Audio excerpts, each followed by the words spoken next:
Darren, the West Indies players are all smelling of champagne at the moment. A series win, just how pleased are you?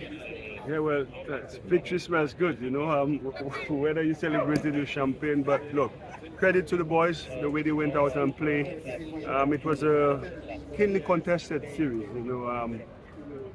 again, the rivalry series, West Indies versus England, and we saw some really young talent on display that augurs well for the future from both teams. A word for Kesey Carty, his first ever century for the West Indies. Just how proud of him were you? I'm extremely proud.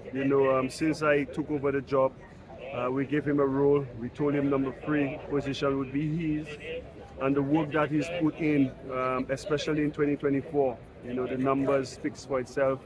But he's constantly improving and becoming a reliable source in that batting lineup. So I'm extremely proud for him. First 100 in a winning cause, and taking it home. That's what you want as a coach.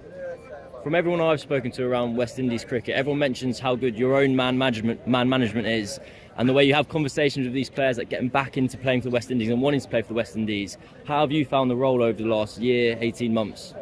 I've grown into it.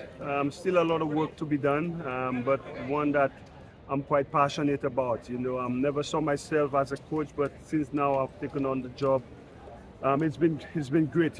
Like you said, the conversations. I pride myself on having the difficult conversations, but in a way that everybody understands what is needed to be done, and to see the guys going out there and slowly progressing in the right direction, it makes me proud.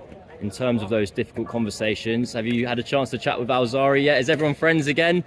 Oh, well, we will be friends, but the behaviours like that is unacceptable on my cricket field, and the culture I'm trying to build, that's unacceptable. So yeah, we definitely will have a chat about that.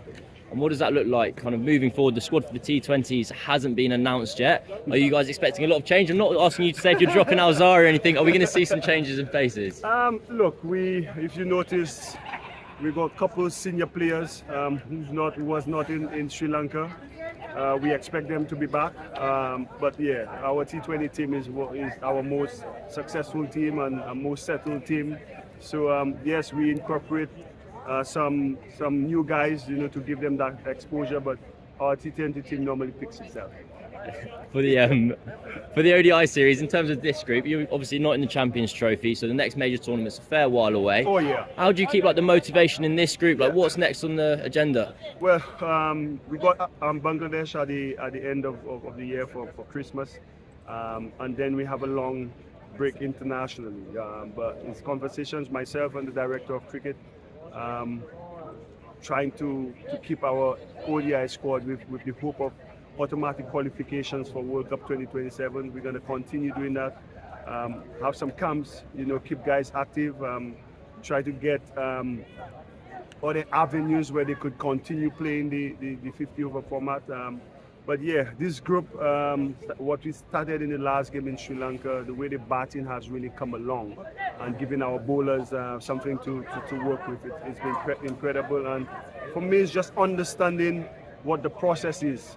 And these guys are slowly, but getting on board with what we're trying to achieve. And I couldn't be more proud of them this series. Darren, congratulations. Thanks very much for joining us.